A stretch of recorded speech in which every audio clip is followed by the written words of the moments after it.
Fundamental rights, DPSPs. हाँ, ये मुझे पता है।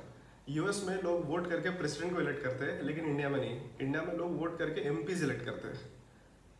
ऐसा क्यों?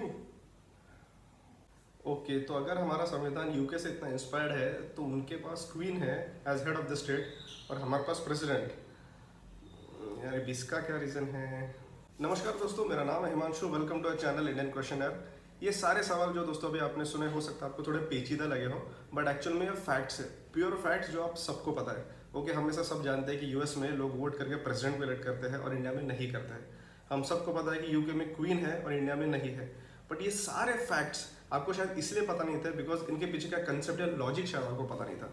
ये सारे सवालों के जवाब हमको मिलते हैं इस किताब में। बट खैर, जब इस किताब का नाम आता है, जिक्र आता है, इवन इस टॉपिक का जिक्र आता है कहीं पे, तो जनरली हमारे एक्सप्रेशन कुछ ऐसे हो जाते हैं। सबको जनरली ये लगता है कि ये बहुत ही डिफिकल्ट टॉपिक है, कॉम्प्लिकेटेड है, बहुत ही लेंदी है। बट ऐसा बिल्कुल भी नहीं है दोस्तों। इंडियन कॉन्स्टिट्यूशन समझने का एक बहुत ही आसान और एकदम सिंपल तरीका है जो मैं आपसे डिस्कस करूंगा। दोस्तों, हमारी सबसे पहली वीडियो इस पूरे सीरीज की, हमने इस सीरीज को नाम ही दिया है कॉन्स्टिट्यूशन मेड सिंपल, बिकॉज इस पूरे सीरीज में हमारा मोटो यही होगा, भारत के संविधान को समझना in quick, easy and very simple language. Okay, और दो बातों पर हम बहुत ज़्यादा ध्यान देंगे दोस्तों इस पूरी सीरीज में। नंबर वन, कि हमारे वीडियो जो है बहुत लंबे लंबे नहीं होंगे। मैं 50 मिनट 1 घंटे की ऐसी लेक्चर सीरीज बिल्कुल नहीं बनाने वाला हूँ। उसका मुझे एकदम ऐसी बोरिंग नहीं करना है। Okay, we want to keep the fun element of the video live, that's why हमारे वीडियो छोटे रहेंगे, कंसाइज रहेंगे। बट इसका ये मतलब बिल्कुल नहीं है कि हम कोई टॉपिक जंप ऑन करेंगे या कोई टॉपिक स्किप करेंगे। कॉन्स्टिट्यूशन से रिलेटेड जितने इंपॉर्टेंट टॉपिक्स है, जितने आर्टिकल्स है इंपॉर्टेंट, वो सब हम डिस्कस करेंगे, एक एक चीज़ का हम एनालिसिस करेंगे। और दूसरा, हो सके उतनी चीज़ें दोस्तों मैं आपको हिंदी में समझाने की कोशिश करूंगा। हाँ, जहाँ कॉन्स्टिट्यूशनल जार्गन्स या कोर टर्मिनोलॉजीज यूज़ करनी है वहाँ हम डेफिनेटली इंग्लिश यूज़ करेंगे। बट जहाँ अंडरस्टैंडिंग का पार्ट है, समझाने का पार्ट है, वहाँ सब कुछ मैं हो सके आपको हिंदी में समझाने की कोशिश करूंगा, ताकि मैक्सिमम लोग हमारा वीडियो देख सकें और समझ सकें।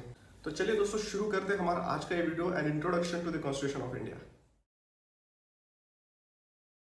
अब भाई आपके थंबनेल पे हमारी नज़र पड़ी, आपका वीडियो शुरू किया, यहाँ तक देख भी लिया, लेकिन सबसे इंपॉर्टेंट सवाल, मैं आपका वीडियो क्यों देखूँ, ये सब्जेक्ट ही मैं क्यों सीखूँ?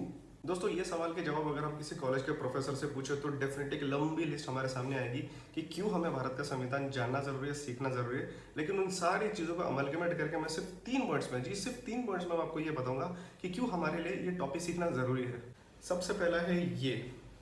अब दोस्तों, इसे आप जनरल अंडरस्टैंडिंग कहिए, जनरल नॉलेज कहिए, ऐसा मेरा पर्सनल ओपिनियन है कि खैर जिस देश में हम रहते हैं उस देश के सेटअप के बारे में, वो देश कैसे चलता है, कैसे काम करता है, इन सारी चीज़ों का थोड़ा अंडरस्टैंडिंग हमें होना ज़रूरी है। भारत देश को दुनिया की सबसे बड़ी डेमोक्रेसी कहा गया है, और अगर ऐसा है तो ये डेमोक्रेसी कैसे काम करती है, इस डेमोक्रेटिक सेटअप में गवर्नमेंट के और लोगों के रिलेशंस कैसे होते हैं, किसके पास कितने कैसे अधिकार होते हैं, ये सारी चीज़ें हमें इस सीरीज के थ्रू जानने मिलेगी। इसके बारे में दोस्तों मैं इतना ही कहूँगा कि आजकल एक बहुत ही अच्छा पॉजिटिव ट्रेंड हमें हमारे सोसाइटी में देखने मिला है, that is people are getting politically literate. लोगों की पॉलिटिकल लिटरेसी बढ़ रही है, और इस पॉलिटिकल लिटरेसी को सही डायरेक्शन मिलना बहुत जरूरी है। अदरवाइज क्या हो जाता है, पॉलिटिकल लिटरेसी तो मिलती है, नॉलेज मिलता है, लेकिन कहीं ना कहीं वो नॉलेज अनकॉन्स्टिट्यूशनल मीन्स की तरफ चलने लगता है। हम जनरली ऐसी कुछ चीज़ें करने लगते हैं जो this are not as per the norms of a constitution. तो हमारे नॉलेज को, हमारे पॉलिटिकल लिटरेसी को सही डायरेक्शन मिलने के लिए हमें हमारा कॉन्स्टिट्यूशन का थोड़ा नॉलेज होना बहुत ज़रूरी है। और थर्ड है ये। तो भाई लोग जो ये सारी चीज़ों की प्रिपरेशन कर रहे हैं, कॉम्पिटेटिव एग्जाम्स की प्रिपरेशन कर रहे हैं, आप लोगों के लिए तो ये मस्ट है। मैं एक छोटा सा एग्जांपल दूंगा, स्पेसिफिकली यूपीएससी मेंस के कंटेक्स्ट में मैं बात करूंगा। हम आंसर तो लिखते हैं, लेकिन कई बार हमें ये देखने मिलता है कि हमको मार्क्स नहीं आ पाते। उसका प्राइमरी रीजन ये होता है कि हम क्वेश्चन की डिमांड को नहीं समझ पाते, वो क्वेश्चन एग्जैक्टली पूछना क्या जा रहा है वो हम समझ नहीं पाते। अगर आपको किसी भी टॉपिक के पीछे का कंसेप्ट आपको अच्छे से पता है, अगर आप वो कंसेप्ट प्रॉपरली लिख देते हैं, उसके ऊपर आप 2 एग्जाम्पल्स लिख लीजिए, एक डायग्राम बना लीजिए, डेफिनेटली आपका जो आंसर बनेगा वो 10 आंसर से अलग रहेगा, and that will help you fetch an extra mark. और हर एक्स्ट्रा मार्क की कीमत एग्जाम में कितनी ज्यादा होती है ये आपको अच्छे से पता है।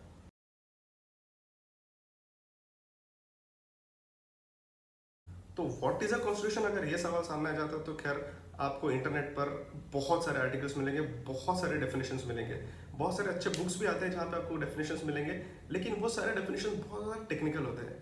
टेक्निकल इन द सेंस वो इतने ज़्यादा कॉम्प्लिकेटेड होते हैं, उसमें इतनी सारी टर्मिनोलॉजीज इन्वॉल्व होती है कि हम अक्सर कंफ्यूज हो जाते हैं, नंबर 1।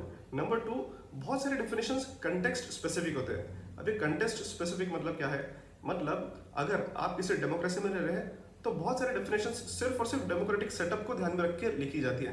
एग्जाम्पल की कॉन्स्टिट्यूशन इज समथिंग जहाँ पर आपकी ये सरकार रहेगी, वो सरकार के पास इतने राइट्स रहेंगे, ये लोग रहेंगे और ये लोकशाही इस तरीके से चलेगी, इस तरीके से इलेक्शन होंगे। बट दोस्तों not necessarily every setup will be a democracy. तो बहुत सारे ऐसे देश होंगे जहाँ डेमोक्रेसी नहीं है बट वहाँ पे भी कॉन्स्टिट्यूशन हो सकता है। सो इसीलिए कॉन्स्टिट्यूशन की एक ऐसी सेट डेफिनेशन सीखना मुझे नहीं लगता ठीक है। तो इसीलिए मैं आपको सिर्फ सिंपल वर्ड्स में ये बोलूंगा कि कॉन्स्टिट्यूशन इज दिस।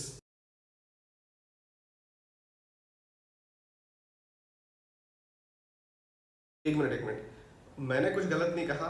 और जो सारे डेफिनेशंस आपको इंटरनेट पर मिलेंगे, बुक्स में मिलेंगे, वो भी गलत नहीं है, वो भी सब 100% सही है। लेकिन जो मैं कह रहा हूँ वो भी 100% सही है। मैंने क्या कहा? मैंने कहा कि constitution nothing but a document. Yes, it is nothing but a document.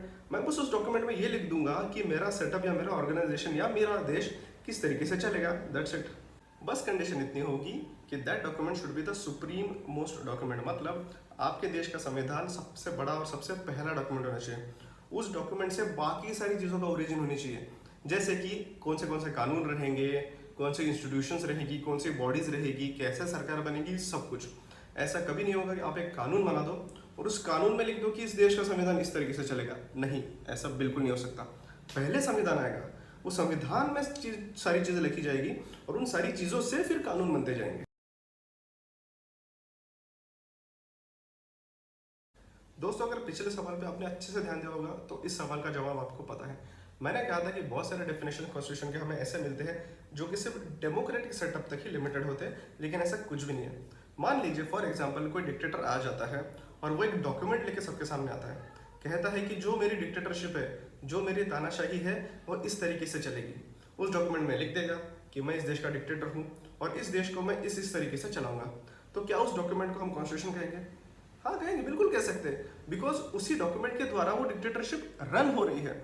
उसी तरीके से अगर आप कम्युनिज्म की बात कर ले, अगर आप मोनार्की की भी बात कर ले, अगर कोई राजा है, वो राजा भी कोई पन्ना लेके आ जाता है, कोई डॉक्यूमेंट लेके आ जाता है और कहता है कि जो मेरा राज्य है वो इन इन सारी चीज़ों के तरीके से चलेगा, तो उस डॉक्यूमेंट को भी आप उस मोनार्की का कॉन्स्टिट्यूशन कह सकते हैं। तो ये बात हमें समझना बहुत ज़रूरी है कि कॉन्स्टिट्यूशन सिर्फ और सिर्फ डेमोक्रेसी से रिलेटेड नहीं होता है। हर एक टाइप के गवर्नमेंट का कॉन्स्टिट्यूशन हो सकता है। तो दोस्तों हमने ये बहुत ही सिंपल और इजी तरीके से समझने की कोशिश की आज कि कॉन्स्टिट्यूशन क्या होता है, कौन से सारे देश हैं जिनके पास कॉन्स्टिट्यूशन हो सकता है और हमें क्यों ये जानने की ज़रूरत है। तो दोस्तों अगले वीडियो में हम देखेंगे कि एग्जैक्टली भारत का संविधान क्या है। हम एक्चुअली कॉन्स्टिट्यूशन के अंदर डुबकी लगाएंगे और उसमें से एक एक चीज़ खोल के पढ़ने की कोशिश करेंगे। दोस्तों उम्मीद करता हूँ आपको आज का वीडियो पसंद आया होगा। पसंद आया हो तो प्लीज़ इस वीडियो को लाइक कर दीजिए, हमारे चैनल को सब्सक्राइब कीजिए और बहुत ही जल्द हम सेकंड वीडियो लेकर आने वाले इस सीरीज़ का। Till that time stay tuned, good bye.